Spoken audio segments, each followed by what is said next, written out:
Are we back once again with a little update on SPY this morning? Right now, this is a chart of the last 3 weeks and their previous week ranges. So this range here is this week, and this range here would be this week. We double topped here. I think people expecting a breakout here above last week's range, and then sold back down into it. Now we're testing a previous week point of control, and potentially much lower. It can go 371. It can even go 363, probably as a maximum low for the week as a downside. Upside going to be extremely capped by the SPY 380 we talked about yesterday. Let's take a look at the gamma exposure. This is going to be total net gamma exposure for the next 98 days to expiration. Today we have 17% of gamma exposure. End of quarter, basically end of month flows are negative. They're not that negative, being minus 388, but as a percentage of all the gamma, it is a larger size percentage. Here's 25% here. But the next couple expiries are all negative here, all the way to the 15th, and even past that, we're seeing all the way to the 22nd. So basically all of July, as of right now, is sitting in a negative gamma exposure environment. Big levels here on a total basis. You got your volatility trigger sitting at 385. It just means that the market makers are just going to go with the market. So essentially, it's going to be, in my mind, it works like it's going to be a trending type of market, because the market maker isn't going, basically not selling selling strength and buying weakness. So above the vol trigger, they're doing that. They're buying weakness, selling strength. Below, they're just going with the market. So if the market's going down, they're selling more short. The market's coming up, they're buying. So they're buying strength and selling weakness. So it's the opposite. So if you see the market coming down, breaking these big levels, 380, 375, 370, where all the big gamma exposure is, you can see the dark lines here, then expect the market to continue going down. So that's that. Here's today's. We talked about 380 yesterday being a massive level. They were able to hedge a lot of that away, and it didn't cause any kind of bounce. The reason was there was just no call.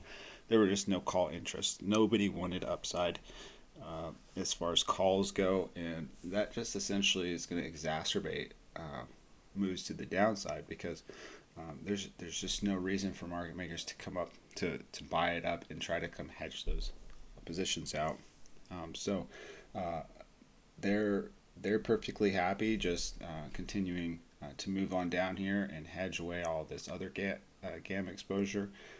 This is today, so we're going to be opening right about here. It looks like there's inflation numbers coming out here in a bit. We look at that. We got the jobless claims coming out here in about 50 minutes, along with the PCE price index year over year, month over month.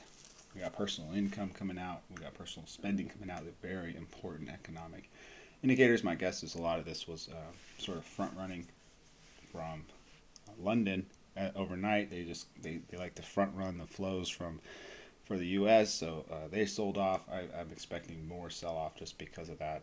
That's kind of the typical move. And we're looking here, we're under today's vol trigger of 381. I highly doubt. Now this is going to be a pin level, this 380.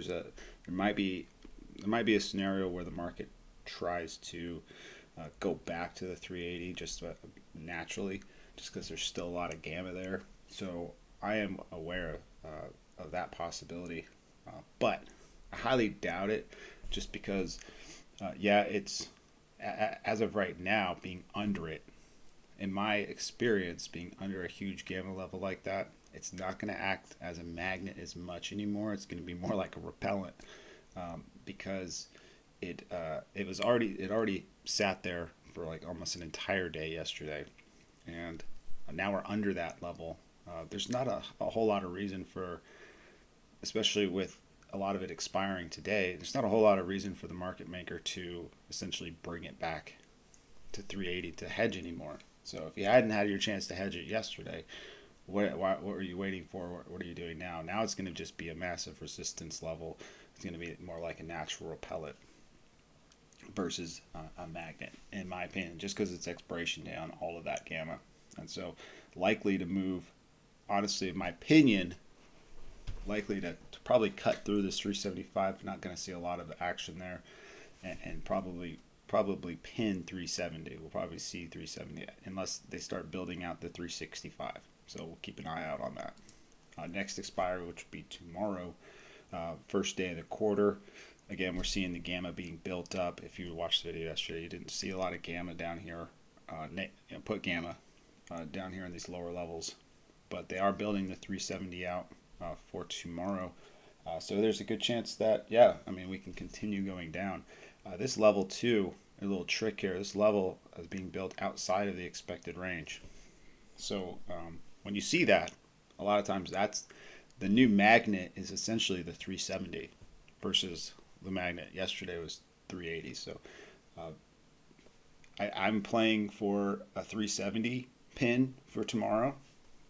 And then we go into next week. We don't see a lot of anything yet. So this will be a tell, watching where the gamma gets built up for Tuesday after the long weekend. There's not a lot of positioning happening there. So all the positioning happening for today and tomorrow, and mainly today, all the gamma, like we talked about at the beginning, most of it is expiring. A good chunk of it is expiring today. Looking at just a dealer exposure per point here. This is just a nice chart to kind of see that there's just, you're kind of looking at the skew here. There's just no demand for calls again. I think this kind of went up a little bit, but again, that's that's 700 we're talking about here, so we don't even need to think about that at this point. Just not a lot of interest in upside, and it makes sense to me, given the Fed, given quantitative tightening, and given just the situation that's going on. A lot of fluff in the markets, sort of like they're letting the air out of the bubble slowly, is what it feels like. Just slowly letting that thing come down. So you just got to kind of play this ebb and flow here to the downside. So again, here's the daily chart. We're just below all the EMAs, and here's your gamma levels here to basically look at. So yeah, I'd be looking at this 370 here as a target. Here's the 1 minute, but that's kind of useless right at this moment. Here's open interest change. So change in call open interest. There was, here's the biggest change here was just here at about 405. But you can see the put open interest biggest changes. Probably this 370 here. It doesn't show it, but it's probably 370, and then that's probably 365, or maybe even 360. It's hard to tell, but big open interest changes, and what that means is that people were buying puts and they're holding on to them. So if you see big changes like that, so they were buying calls, but they're buying a lot more puts here, which again, it makes sense to me. And so yeah, there's your little update and kind of a plan. Expect more downside until they can get, if they close 380 or even 385 on a daily basis, I would definitely switch gears. But until then, I got to just continue being a bear. Anyways, thanks. Talk to you later. Bye.